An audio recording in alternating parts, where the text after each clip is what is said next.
Hello everyone, welcome to Divya education. आज है 20 जून और 20 जून से रिलेटेड जितनी भी करंट अफेयर्स के क्वेश्चन बन सकते हैं जो कि हमारे प्रत्येक एग्जाम के लिए काफ़ी इंपॉर्टेंट है, उन सभी को हम सॉल्व करेंगे। ये जितने भी क्वेश्चंस हैं वो द हिंदू और दैनिक जागरण की न्यूज से लिए गए हैं जो कि हमारे एग्जाम के लिए इम्पोर्टेंट है। ठीक है, ये क्वेश्चन फॉर्मेट में है और इसमें क्वेश्चन भी अलग अलग तरीके से हैं, जैसे कि यूपीएससी में क्वेश्चन का फॉर्मेट कैसे होता है और एसएससी बैंकिंग रेलवे उनमें क्वेश्चन का फॉर्मेट कैसे होता है।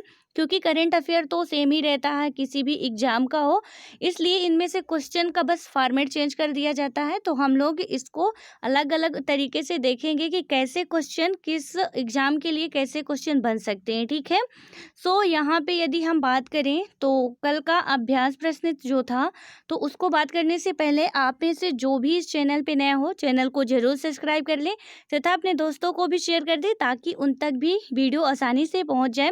और वीडियो पसंद आए तो लाइक जरूर किया करिए। ठीक है, अब हम बात करते हैं कल के अभ्यास प्रश्न की। तो कल का अभ्यास प्रश्न था कि भारत के वर्तमान महान्यायवादी यानी कि अटॉर्नी जनरल को 1 वर्ष का सेवा विस्तार दिया गया है। इस संदर्भ में निम्न कथनों पर विचार करें। ठीक है, तो इसका पहला स्टेटमेंट था के.एम. नटराजन भारत के वर्तमान महान्यायवादी हैं।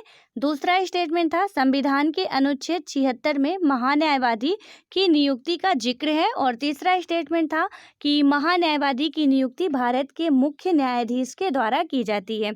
तो यहाँ पे आपको बताना था कि इनमें से कौन सा कथन सत्य है। तो इनमें से केवल और केवल 2 कथन सत्य है। पहले यहाँ पे बात कर लेते हैं। आप में से दिव्या जी, दीपिका और अतुल जी ने बिल्कुल इसका राइट आंसर दिया था और व्याख्या सहित दिया था। ठीक है, इसमें हम बात करें तो जो सबसे पहले तो भाग 20 में आर्टिकल 76 में ये बात कही गई है कि भारत में एक महान्यायवादी होगा। ठीक है, देन उसके बाद बात कही गई है तो इसका राइट आंसर कौन सा हो जाएगा? बी हो जाएगा। इसमें के नटराजन जो हैं वो वर्तमान में महान्यायवादी नहीं है, तो इसका क्या हो जाएगा? के वेणुगोपाल जी वर्तमान के महान्यायवादी हैं जिनकी नियुक्ति राष्ट्रपति के द्वारा की गई थी। ठीक है, उस टाइम पे प्रणब मुखर्जी जी राष्ट्रपति थे, तो उनके द्वारा के वेणुगोपाल जी की नियुक्ति की गई थी। यहाँ पे आप ये याद रखो कि जैसे ये स्टेटमेंट आपसे पूछा गया है कि महान्यायवादी की नियुक्ति भारत के मुख्य न्यायाधीश द्वारा की जाती है। ठीक है, तो महान्यायवादी की नियुक्ति भारत के मुख्य न्यायाधीश के द्वारा नहीं, भारत के राष्ट्रपति के द्वारा की जाती है। ठीक है, तो इसमें से 2 स्टेटमेंट दोनों गलत है और मतलब कि 1 और 3 गलत है, दूसरा बस सही है। ठीक है, इसमें ऑप्शन की बात करें तो पहले में था कि केवल 1, दूसरे में था केवल 2, तीसरे में 1 और 3 और चौथे में 1, 2 और 3। तो इसका राइट आंसर हो जाएगा केवल और केवल 2 हो जाएगा। ठीक है, देन उसके बाद अब हम इसकी व्याख्या की बात थोड़ा सा कर लेते हैं। तो भारत के अटॉर्नी जनरल के वेणुगोपाल को 1 वर्ष का सेवा विस्तार दिया गया है। भारतीय संविधान के अनुच्छेद 76 के अनुसार भारत के महान्यायवादी यानी कि अटॉर्नी जनरल की नियुक्ति भारत के राष्ट्रपति के द्वारा की जाती है। उच्चतम न्यायालय का न्यायाधीश बनने की योग्यता रखने वाले किसी भी व्यक्ति को राष्ट्रपति महान्यायवादी के पद पर नियुक्त कर सकते हैं। ठीक है, कि उसमें योग्यता क्या होनी चाहिए कि वो उच्चतम न्यायालय का न्यायाधीश बनने योग्य हो। देन उसके बाद अब हम बात करते हैं अगले क्वेश्चन की, जो कि आज का हमारा पहला क्वेश्चन है। तो यहाँ पे यदि हम बात करें तो एशियाई फुटबॉल परिसंघ यानी कि एएफसी ने 2022 महिला एशिया कप की मेजबानी के अधिकार निम्न में से किस देश को दिए हैं? तो ए में है चीन, बी में है नेपाल, सी में है भारत, डी में है रूस। ठीक है, तो इसका राइट आंसर हो जाएगा भारत। इसकी यदि हम व्याख्या की बात करते हैं तो एशियाई फुटबॉल परिसंघ यानी कि एएफसी ने 1979 के बाद पहली बार 2022 महिला एशियाई कप की मेजबानी के अधिकार भारत को दिए हैं। यह फैसला एएफसी महिला फुटबॉल समिति की बैठक में लिया गया है। फरवरी में एएफसी महिला फुटबॉल समिति ने भारत को मेजबान बनाने की सिफारिश की थी। भारत ने 2016 में एएफसी अंडर 16 चैंपियनशिप और 2017 में फीफा अंडर 17 विश्व कप की मेजबानी की थी। एआईएफएफ के महासचिव ने कहा कि यह टूर्नामेंट भारत में महिला फुटबॉल को लोकप्रिय बनाने में अहम भूमिका निभाएगा। ठीक है, देन अब नेक्स्ट क्वेश्चन की बात करें हम तो जियो प्लेटफॉर्म्स में पब्लिक इन्वेस्टमेंट फंड यानी कि PIF ने 2.32% हिस्सेदारी खरीदने के लिए कितने करोड़ रुपए का निवेश करेगा? तो ए में है कि 11,367 करोड़ रुपए, बी में है 19,367 करोड़ रुपए और सी में है 18,367 करोड़ रुपए और डी में है 21,367 करोड़ रुपए। ठीक है, तो इसका राइट आंसर हो जाएगा 11,367 करोड़ रुपए।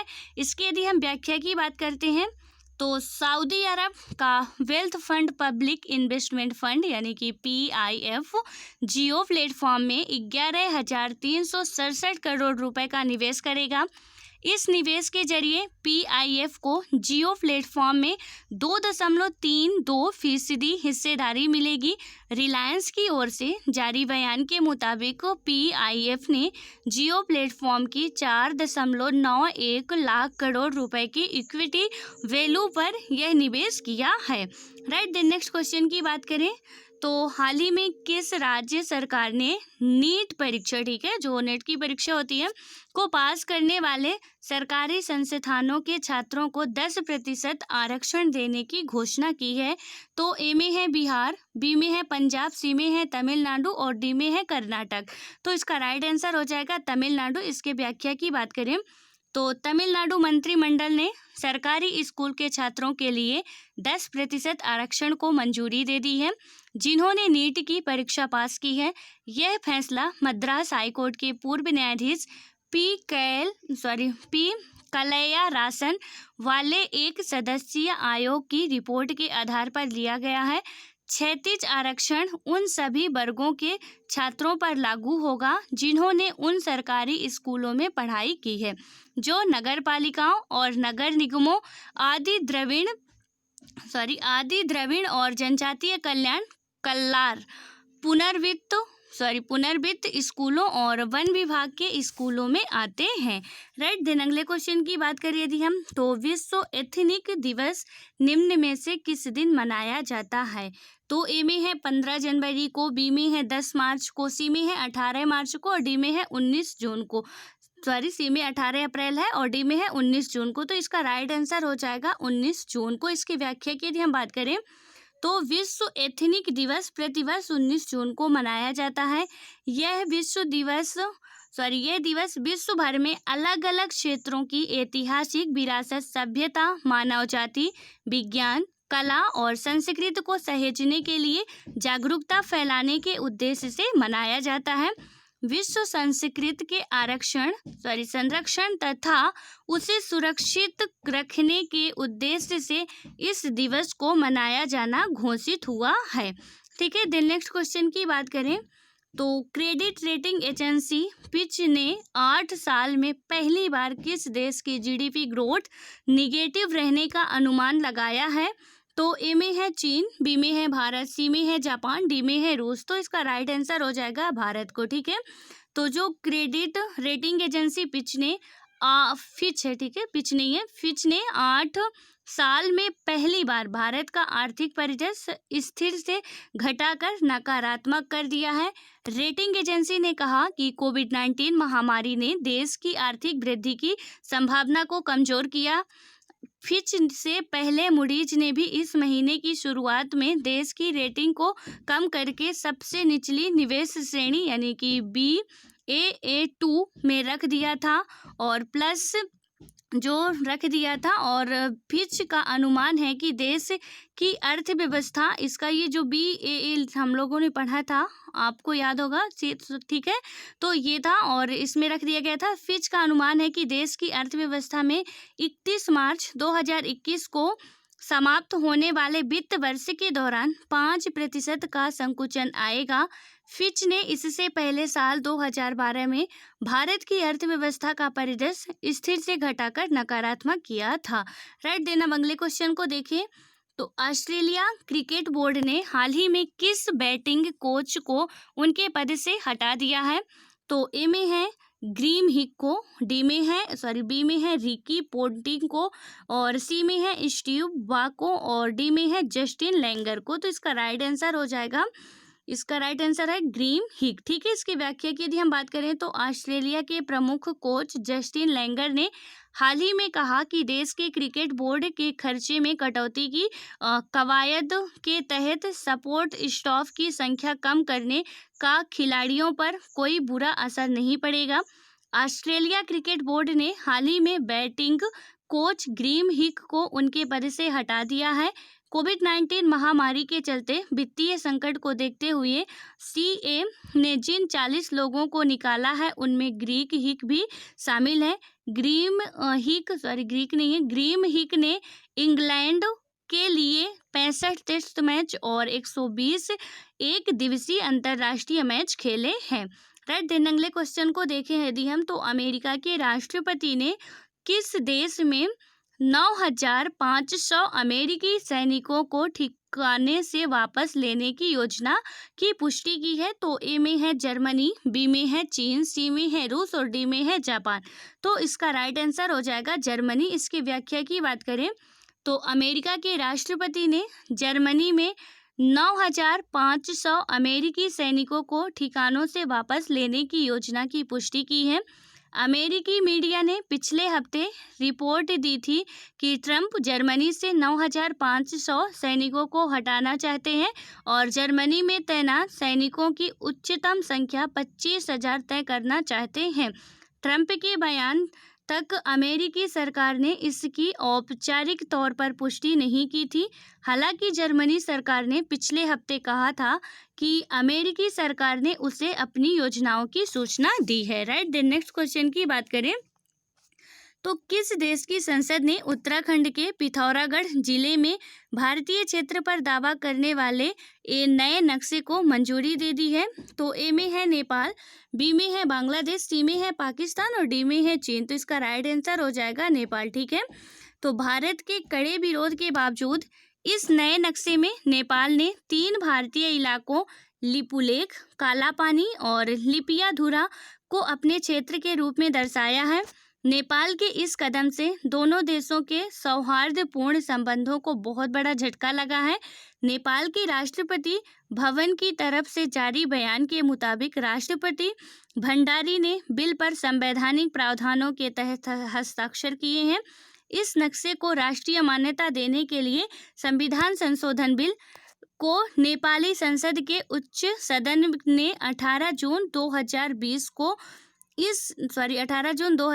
को इसे सर्वसम्मति से पारित कर दिया। नेशनल असेंबली के अध्यक्ष गणेश तिमिल सिन्हा ने बताया कि सदन में उपस्थित सभी 57 सदस्यों ने इस बिल के पक्ष में वोट दिया है।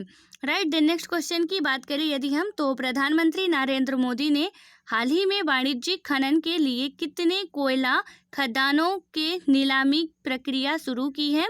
तो ए में है 50, बी में है 25, सी में है 32 और डी में है 41। ठीक है, तो इसका राइट आंसर हो जाएगा 41। दिन इसकी व्याख्या की हम बात करें तो प्रधानमंत्री नरेंद्र मोदी जी ने वाणिज्यिक खनन के लिए 41 कोयला खदानों के नीलामी प्रक्रिया शुरू की।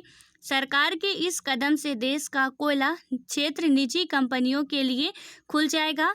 प्रधानमंत्री नरेंद्र मोदी ने इसे आत्मनिर्भर भारत बनने की दिशा में एक बड़ा कदम बताया। वाणिज्यिक खनन के लिए कोयला खदानों की नीलामी प्रक्रिया की शुरुआत करने के मौके पर प्रधानमंत्री मोदी ने कहा कि देश कोरोना वायरस संक्रमण से अपनी लड़ाई जीत लेगा और इस संकट को एक अवसर में बदल देगा, मतलब कि बदलेगा। ये महामारी भारत को आत्मनिर्भर बनाएगी।